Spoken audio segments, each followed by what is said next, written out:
Public education in the city is unequal. There are private schools that teach those with means. For the rest, public schools are a bit of a mixed bag. But public schools are in transition. Educators and activists are working with limited resources, trying to figure out new ways of doing things. New teaching models and training methods are underway, and strides are being made in expanding educational opportunities for those families who can't afford private school. But there are still a huge number of kids who are left behind. And teachers and families are advocating and innovating to figure out how to provide quality, publicly funded education for those who are most vulnerable. It's Philadelphia in the 1860s, and this is the educational landscape that Carolyn LeCount, the hero of our story, has to navigate during her pioneering career as an educator and activist in Philadelphia.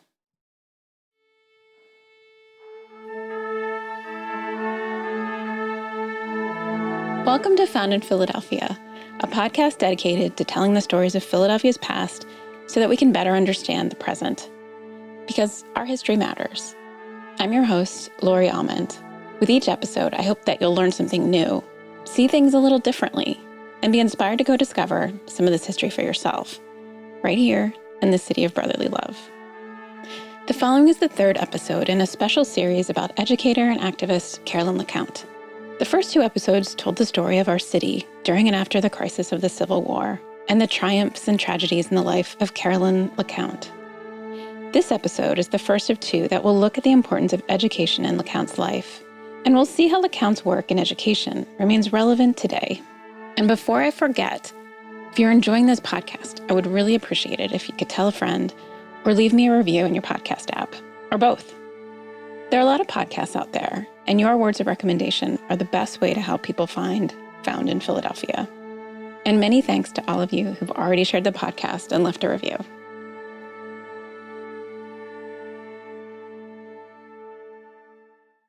When we left Carolyn LeCount in the last episode, she had come through the triumph of winning the streetcar integration fight and seeing Black men get the right to vote, only to lose her fiancé, Octavius Catto, in racial violence on Election Day in 1871. We left her standing by Catto's graveside in the rain. But there is so much more to LeCount's story. So for this episode, we're going to turn back the clock a bit and focus on LeCount and her place within the development of Philadelphia's public schools. When I originally started reading about LeCount, her career as an educator and activist really stood out. This was her life's work. I wanted to talk to someone who could give me their perspective on the issues that LeCount dedicated her life to, and think about how relevant many of those same issues are today in Philadelphia schools. That's how I came across the Educate Her blog by Dia Jones.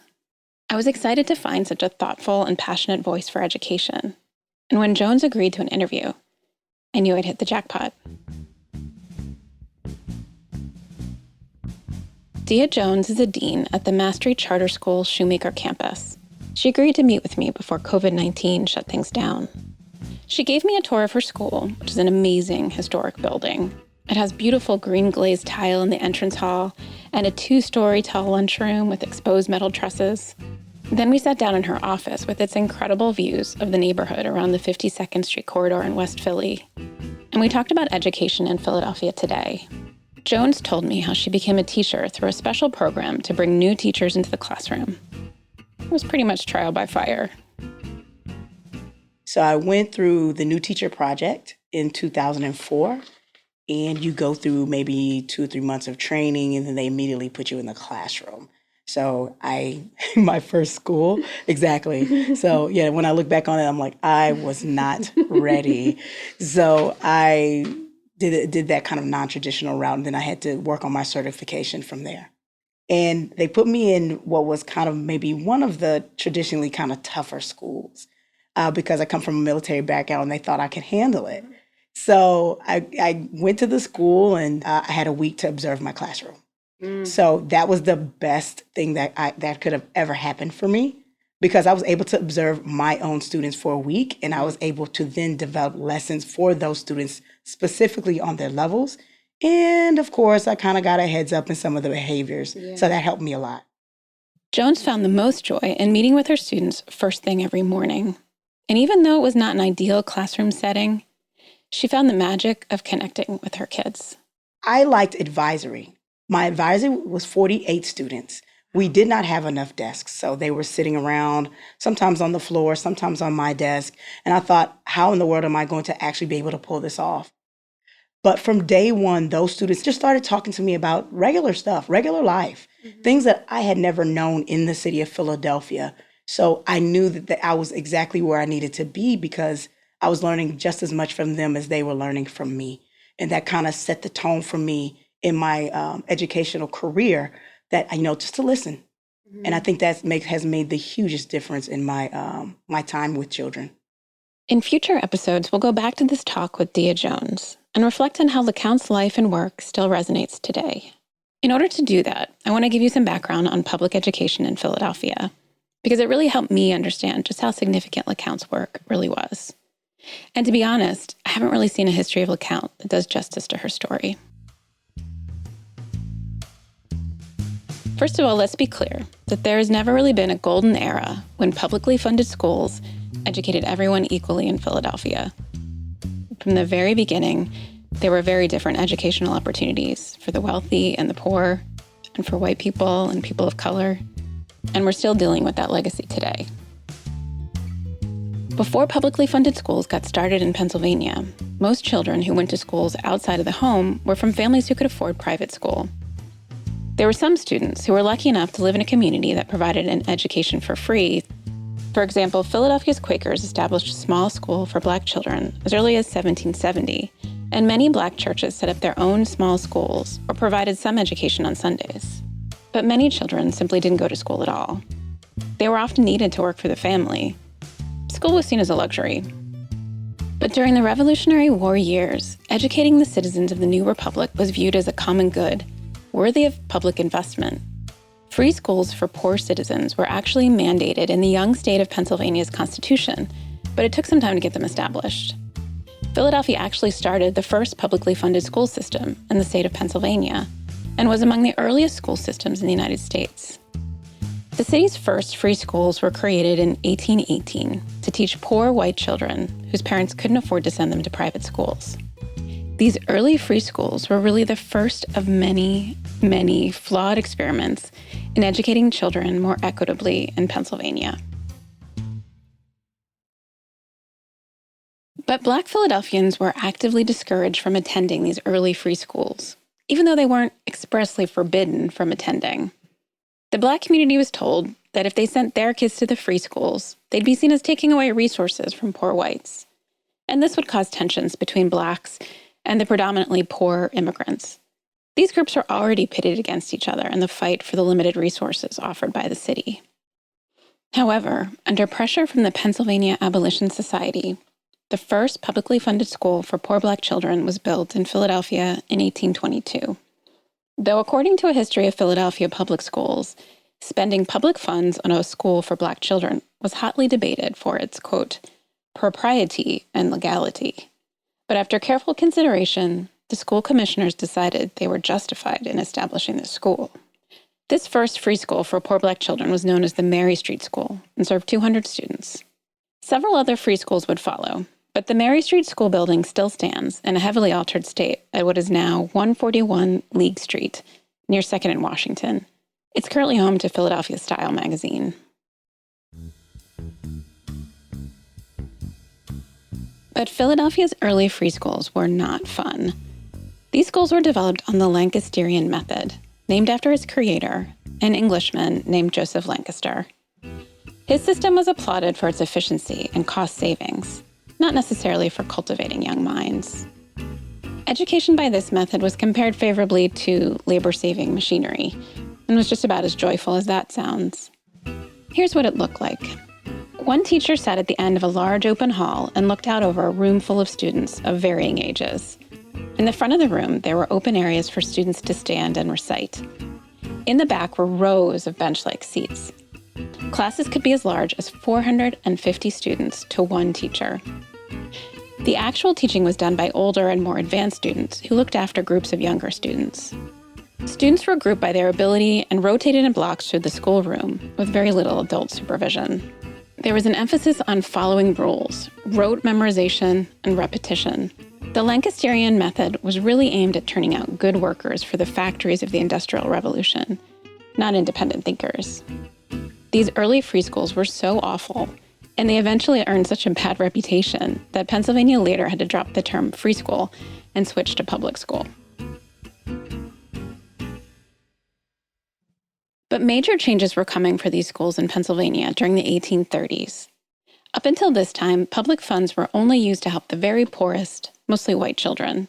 And these early free schools had a pretty bad reputation.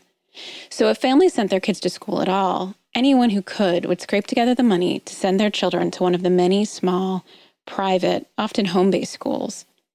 This was in fact how Carolyn LeCount would be educated as a small child. But the whole idea of publicly funded schools was undergoing a major transformation during this time. Despite fierce opposition, progressive lawmakers succeeded in passing major reforms under the 1836 School Law of Pennsylvania that brought free education for all of Pennsylvania's children, regardless of wealth. Those schools in Philadelphia would remain segregated. And this was because the school law ruled that wherever there was a minimum of 20 Black children in a community, like in a big city such as Philadelphia, they should be provided with a separate school. Where this was not the case, Black children were allowed to attend white schools, but they were often forced to sit in segregated areas. Attending a white school was, all too often, a humiliating experience for these children.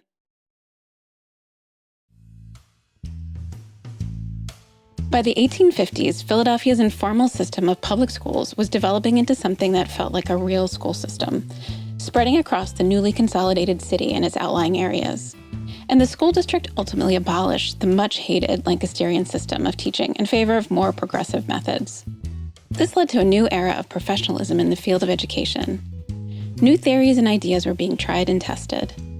By the 1850s, teachers were now being formally trained in what were called normal schools. One normal school was integrated into the curriculum of the celebrated Institute for Colored Youth, where Carolyn LeCount would get her training as a teacher. This was an exciting time to be an educator. Carolyn LeCount came of age right as the field of teaching was becoming a skilled profession, and when public education was increasingly seen as a common good that should be available for all of Pennsylvania's children. This was also a time when the city of Philadelphia was consolidating and expanding its school system across its new ward divisions, and at the same time when civil rights activists were demanding equal access to these new institutions for all citizens, regardless of race. LeCount was in the front lines of these changes, and she used her position to build quality public schools for the Black community and to expand career opportunities for the Black educators that came after her. Let's take a look at what Carolyn LeCount was up against. What was the state of Black education specifically in this time of transition? Well, we have a fairly clear picture because Philadelphia's Black community was collecting data on this very topic in the 1850s. So we're going to take a statistical interlude to dig into these numbers. Philadelphia's Black community understood the power of data collection. Many early studies were conducted by the interracial Pennsylvania Abolition Society.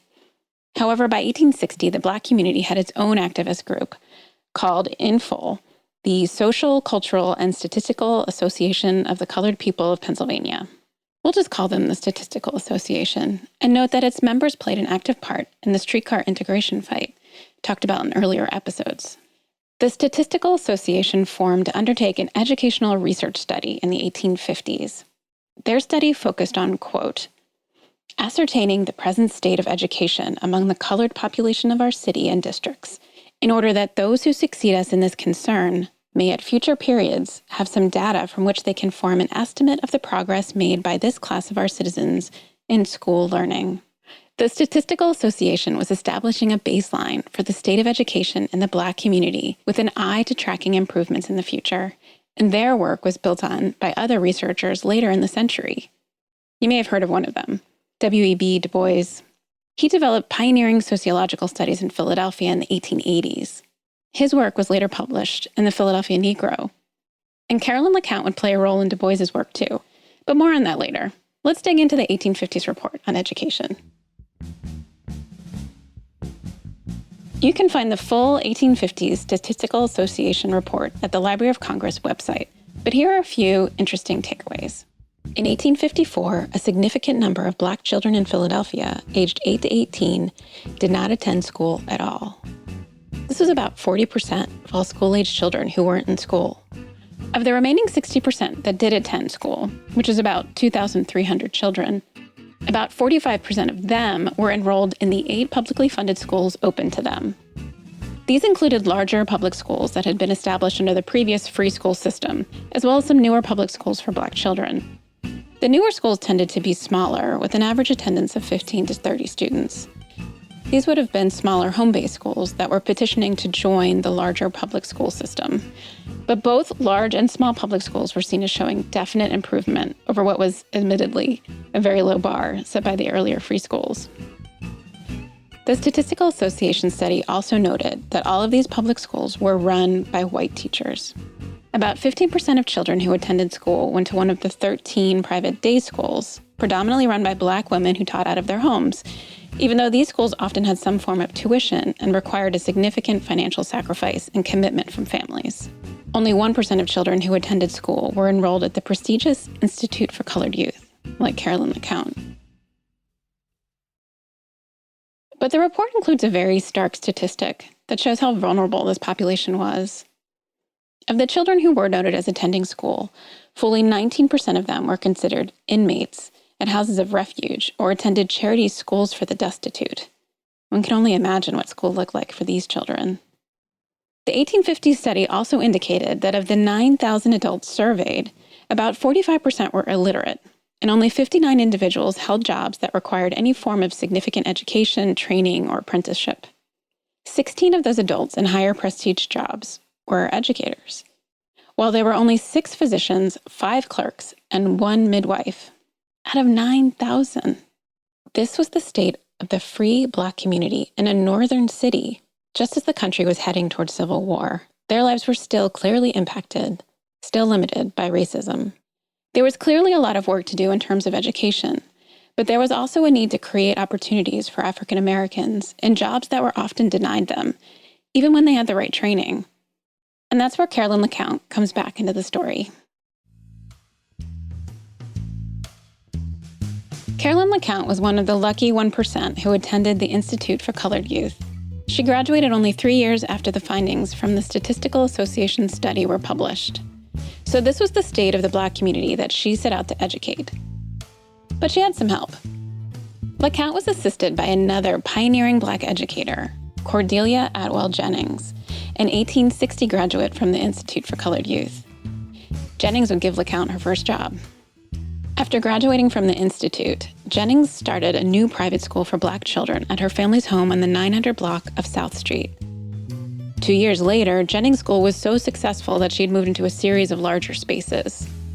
While Jennings' school was growing, Carolyn LeCount was completing her education at the Institute for Colored Youth. LeCount briefly attended the Pennsylvania Medical College for Women, but soon decided to turn to teaching.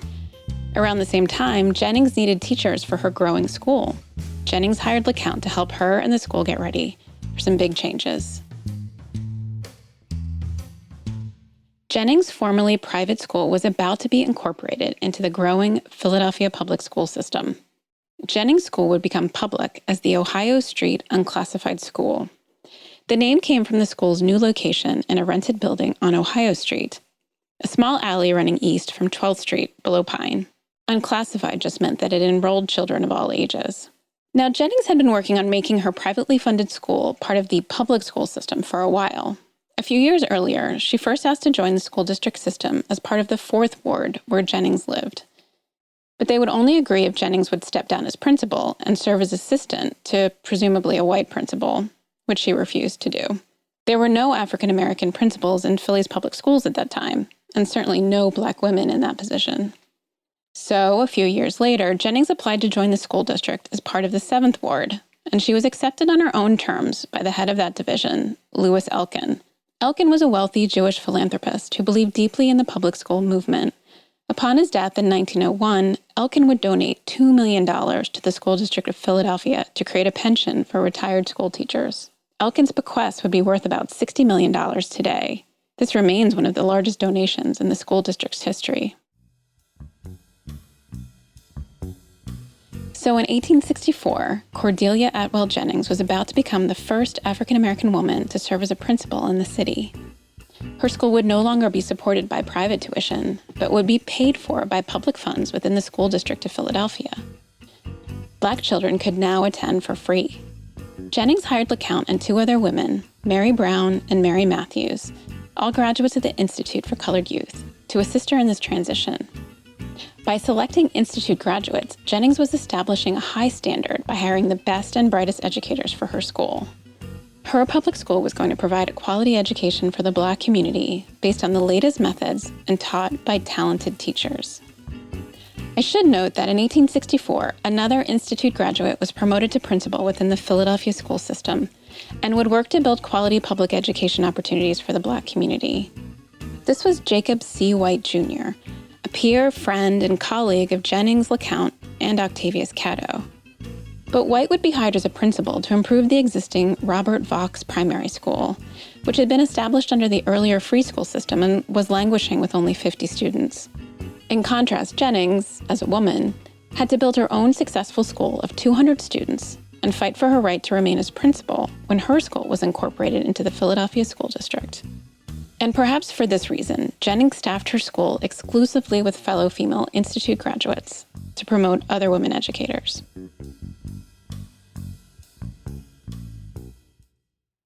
When Jennings hired LeCount and her peers in 1864, these women were required to meet the school district's new qualifications for teachers.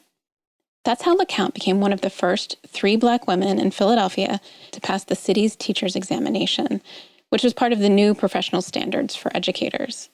And these Black women were required to score 5% higher on the examination than their white colleagues in order to pass at all. Though I doubt this was an issue for these well-trained women, it was still blatantly unfair.